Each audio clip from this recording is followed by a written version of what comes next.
Scenes like these are what we envision when thinking of flight simulation. How do we capture the magic of flight from the comfort of our homes at the price of our electric bill?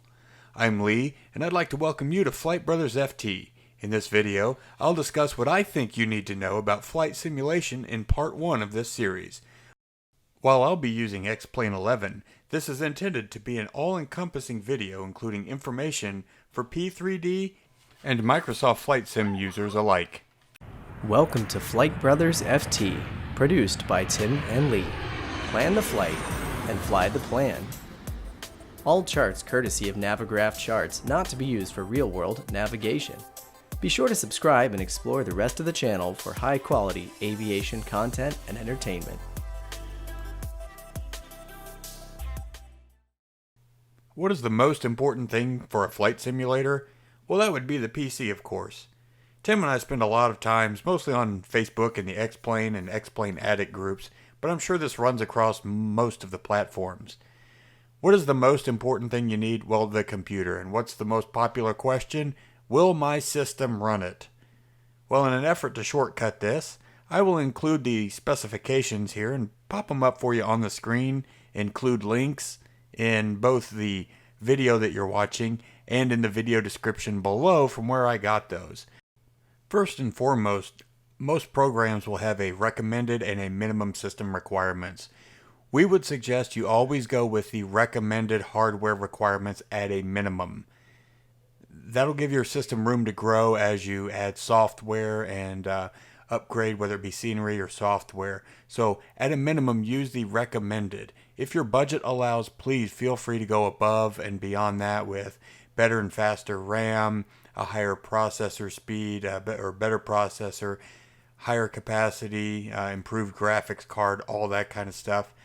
Whatever your budget allows, go above it, but kind of stay away from that minimum required for a software because you'll probably end up being really annoyed with performance shortly afterward.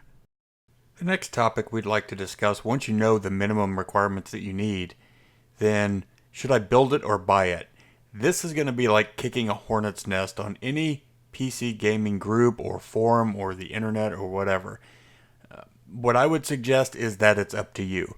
I have built computers. I have purchased off-the-shelf computers. I've had both work well. I've had both not work well. A lot of people say it's cheaper to build a new one than it is on your own than it is to buy one.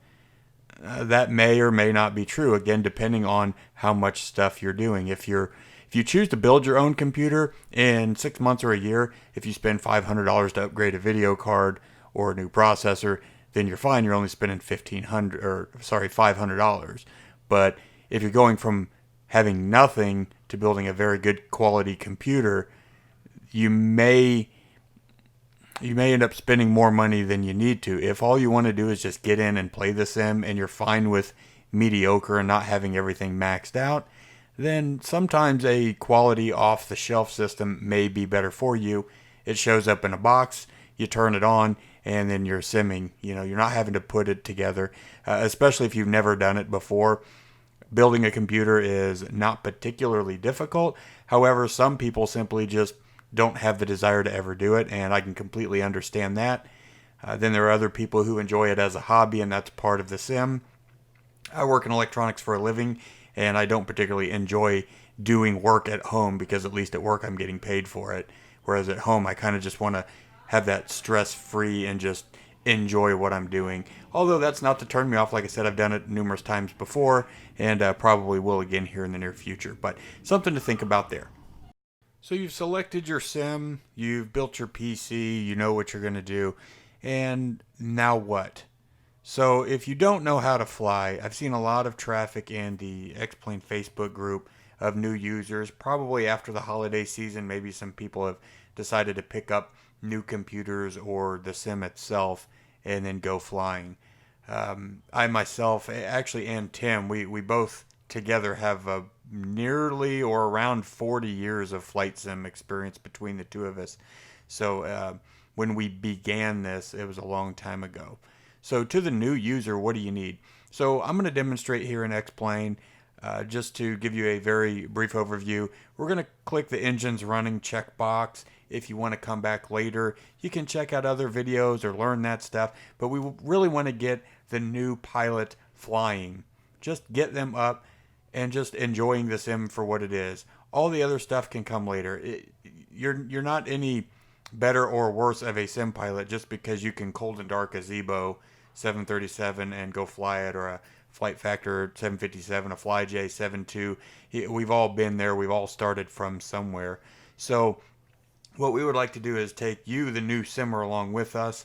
We'll try and make it easy for you. We'll explain the very basics to start with. Again, this will be part one of multiple parts in a series where we'll go through slightly advancing procedures to get you further along, and then hopefully you'll end up taking a look at some of our other videos, or maybe it'll prompt some discussion either on our Facebook page at Flight Brothers FT, or even back within the comments of this video or other videos. So we want to try and take those of you who just got the sim, you're just learning about it, perhaps you've only flown a couple times in the real world, with a flight school, or maybe this is something that interests you and perhaps you'll go down that road later. But the flight simulator at home is just a stepping stool to get there. So again, that's the aim of this video, and with that we'll move to the next part. Now the next thing we'd like to do through the magic of editing to speed this process up is go ahead and boot your sim of choice. Again, here we're using X-Plane. It doesn't matter, P3D, Flight Sim 9, 10, or maybe even 2020 when it comes out finally. So just go ahead and boot that. Look for we're going to select the default Cessna in here. I had it in Flight Sim 9, Flight Sim 10. So it's probably a aircraft that all of us have. It's a good entry-level plane to learn some basics. And then if you have engines running or some type of checkbox that allows the aircraft to be powered on, that's what we're going to go with. We're going to move from there later. Then you can choose if you want to take the simulation further. You can tweak those settings or start it cold and dark. But we're going to go ahead and do the engines running. And in addition, here in X-Plane, we're going to add as much fuel as we can. We don't want to be up just flying around trying to learn the airplane and it run out of fuel. So again, we'll check that engine's running, make sure our fuel tanks are full, and then you can pick an airport wherever you'd like, maybe something small or near your house. Your sim should have reasonable ground texturing for you to kind of just basically visual flight rules or VFR fly around. That way you can just get the hang of the aircraft and you know where you are, perhaps know how to get back to the airport. And now we have the aircraft booted.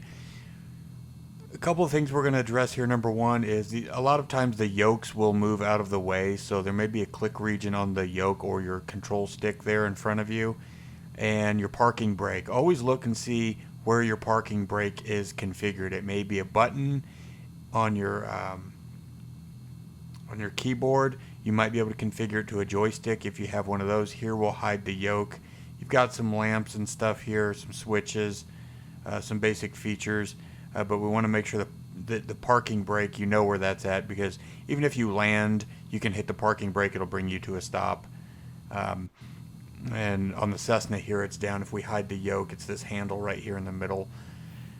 So you can click on it, or you can probably activate it with a keyboard key, or if you have it on your joystick. But you want to know how to stop the airplane. So as long as you know where that's at, look in your key configurations. We'll go from there. I'll talk briefly about what the instruments are. We'll kind of gloss over those, and we really just want to get you in the air and flying. We'll start talking about the finer points in a later video.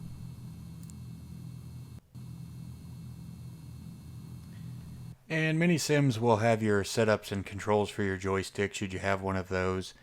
Probably available on some menu drop down. You can go down here and set up your throttles or brakes, maybe some viewpoints, whatever you'd like to do there. Here in X-Plane, we can click on joystick. We can calibrate it as well. We can set our sensitivity. So know or be familiar with how to get to that in your sim that you're using. And you can set these up to kind of personalize as you fly more and you discover I use this function a lot. You might want to tether it to your joystick at that time just to ease it and make it a little more enjoyable.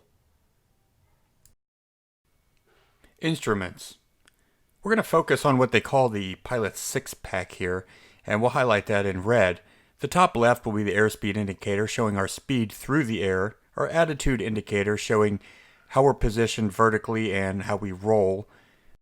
The altimeter shows our height above mean sea level. So if we were corrected for the pressure at the ocean or the sea, how high we are above that. On the bottom we have our turn coordinator, which isn't particularly important at this point. The directional gyro, which should be lined up with our magnetic compass to the top right, and vertical speed indicator showing how fast or what our vertical rate of climb or descent is.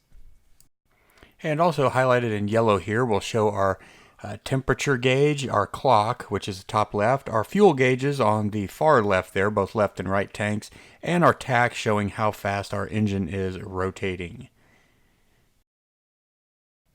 Now we're going to align the directional gyro, or DG, up with our magnetic compass. If we take a look here, it's about 162 or 3, so we want to make sure that matches with our DG here, which it does. The adjustment knob is the white labeled one on the left side.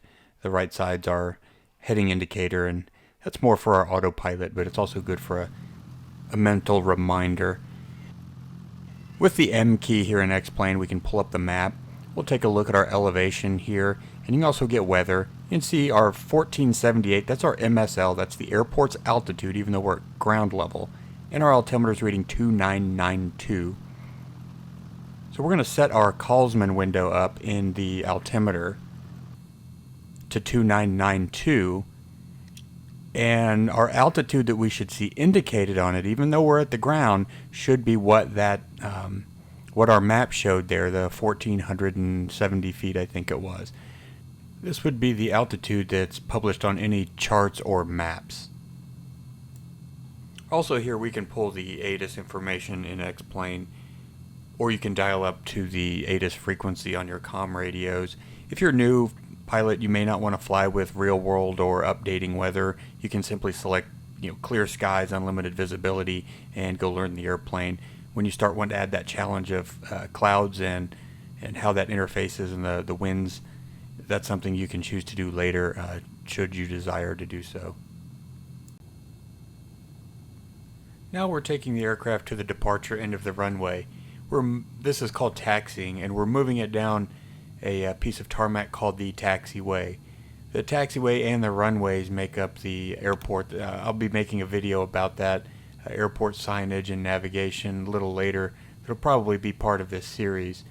So we're going to position the aircraft down here toward the end, and I'm going to edit out what will be the engine run-up. You'll see that here in a text box, and we'll condense this down just to be a little bit quicker on getting the needed information for where we're at in our pilot careers.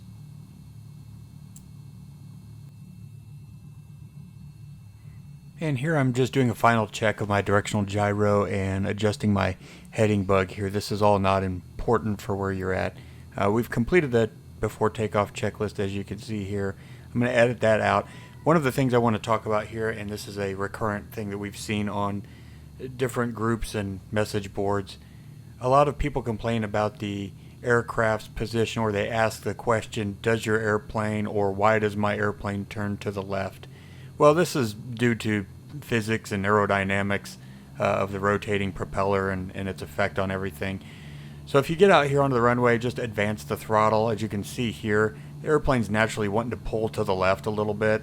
So you'll have to add a little bit of right to it, a little right rudder with your pedals there. And we'll rotate the aircraft with the red handle that you see in the bottom there. That's our mixture. So we're going to run it rich, and then we're going to give it full power. Just do this, get the airplane in the air. We've gone over what the indications are, or your pilot's six-pack. So one of the most important one obviously is your speed, and the other one is your altitude, and then of course the artificial horizons, kind of those top three. So in a Cessna, I would say anything above 70 to 80 knots you'll be okay, or 70 to 80 miles per hour as you kind of look at it. However your brain's working, it is in knots. But just get it up in the air and move the aircraft left and right, get the feel for it.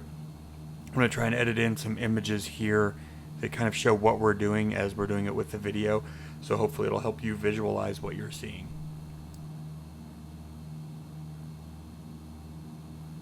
We're going to bank the aircraft now to the right with our stick, and you can see from the inset image to the bottom left, I have the control surfaces, they deflect, so your aileron controls the roll.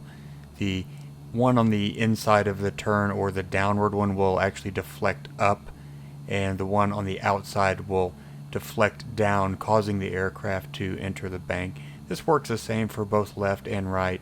We'll follow this aircraft out here, but if I had the yokes present there, I forgot to do it when I was recording this, but that would be like turning your steering wheel kind of to the right. If you could imagine that, it would produce the effect that we just saw there. And again, conversely, if we turned it to the left, we would see it. Here we go again to the right. So the right wing dips, and we begin to make the right turn, and our left control surface is deflecting up. And that only rolls to, once you get the aircraft kind of stabilized, once you get the bank angle set, you can almost neutralize it, kind of put the steering wheel in the middle, and it'll hold that bank very closely. And then when you're ready to turn straight out, as we've done now, you can turn it back to the left. So unlike a car where it kind of self-centers, with an airplane, when you turn in the bank angle, and as it kind of gets there, it'll almost stay. That's kind of a very general statement, but for the most part. And then when you want to level back out, you would turn the wheel the opposite way, or the yoke.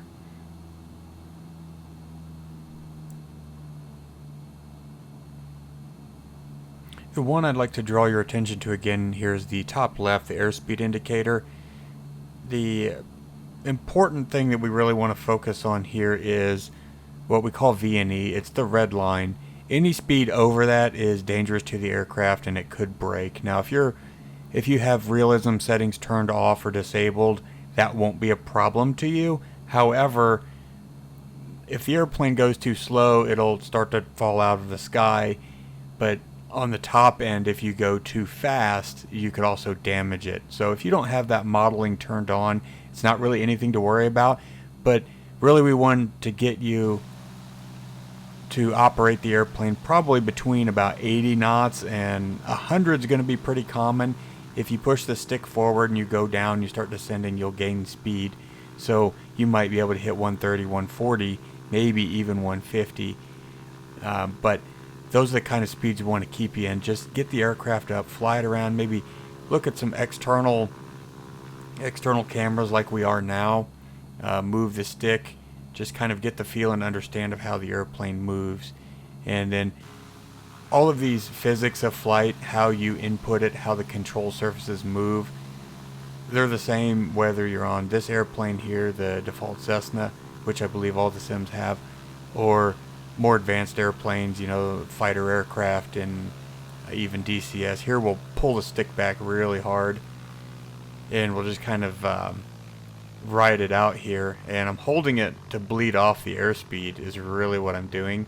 And then you see the speed starts to drop, and then we drop a wing, but then we just roll the wings back level and then pull back out of it. So if you find yourself in a bind, you've lost too much speed, say you didn't realize you were climbing, all you have to do is push the nose back down, regain some airspeed, and the aircraft will fly again.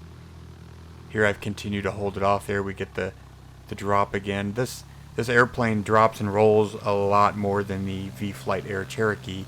In a previous video I showed some of its slow flight characteristics, and it's much more stable actually than the default plane here. If you've stayed with me through this, I appreciate it. And if you're new to flight sim, any flight sim, Tim and I have talked about it, a good flight simulator should be the same across whoever makes it, whether that's P3D, X-Plane, Microsoft. If you're simulating flight, the physics of it and all of that are, have been unchanged for hundreds or thousands of years. So it's all up to the software, or the game, if you will, to replicate that. Now, there are some varying principles in that, but here we'll kick the rudder. This would be kind of equivalent to turning your car. So this would be the rudder here. You can see it's deflected, and the nose wheel. This is how you steer actually on the ground as well. In an aircraft, we don't really want this. That would be called a skid if we're turning the aircraft, but and we're not banking it. So we would want to add some bank angle here for a coordinated flight. But again, I think that topic is beyond the scope of this. So if you have questions, comments, please leave those. Tim or I will get back to you on it. But again, we really just want to draw in the person that is brand new or the young person who is coming into it and really wants to just start simulating. And here I'm doing kind of maximum roll rate deflection. So you can see here as we roll the ailerons left and right, that's the fastest that this aircraft is going to maneuver. So you could do this in your own sim. Again, just get up in the air, be a little violent with the control sticks, and see these aircraft are not going to get away from you. You're really not going to overstress them unless your speed's really high. You can see here as we go back in, we're just above 100 knots. So that's kind of where you're at. That was why I thought this was a good aircraft to pick, because almost every sim has it. A lot of real world pilots have begun their flying careers in this type of airplane. It really just seemed like a no-brainer to use this one. And now we've fast forwarded some probably 10 or 15 minutes through the magic of video editing, and I'm bringing the aircraft in just to try and land it again. Now, if you're new, there's the surfaces, if you weren't aware, called flaps. They allow the airplane to slow down and increase its angle of descent without increasing the airspeed. It actually allows the aircraft to touch down at a slightly lower rate of speed, but the real function is it allows a steeper angle of descent. So for this demonstration, I'm actually going to land with the flaps up because I don't want you to worry about that. We just want to try and get the sight picture as we turn here. This is the same airport that we took off on. We can see there's another aircraft there landing on the parallel runway to our right. We're going to take this left runway here, and we're going to watch our airspeed indicator. I have it around about 100 knots here. The bottom of the green arc, and if you need to, you can go back and click at some of the larger images there.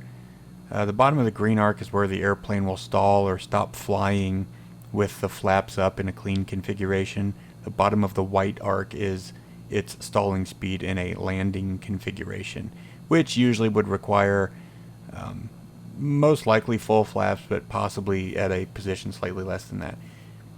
But we're just going to push the nose down. I have the throttle pulled all the way out, and we just want to get this sight picture, and every airplane's different no matter what it is that you're flying. You want to kind of pick a spot on the runway and aim the airplane at it. Here we're really fast. We have our flaps up, as I mentioned, but we're crossing at 100 knots, and then we're just going to hold the airplane over it and let speed come off. There we've touched down a little fast. And I would suggest just do what we call a go-around. Advance the throttle, and then take off, fly back around in the pattern. And the only reason for this is to simply get a little more proficiency, build that sight picture up, and enjoy your sim, make better takeoffs and landings through repetition. We'll wrap the video up today. If you're a new sim aviator, welcome to the club.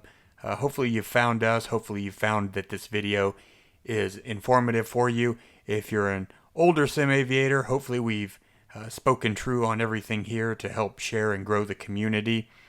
And as I mentioned, this is part one in a multi-part series, and we plan to include some chart reading, airport familiarization, some more complex aircraft operations such as trim and fuel leaning.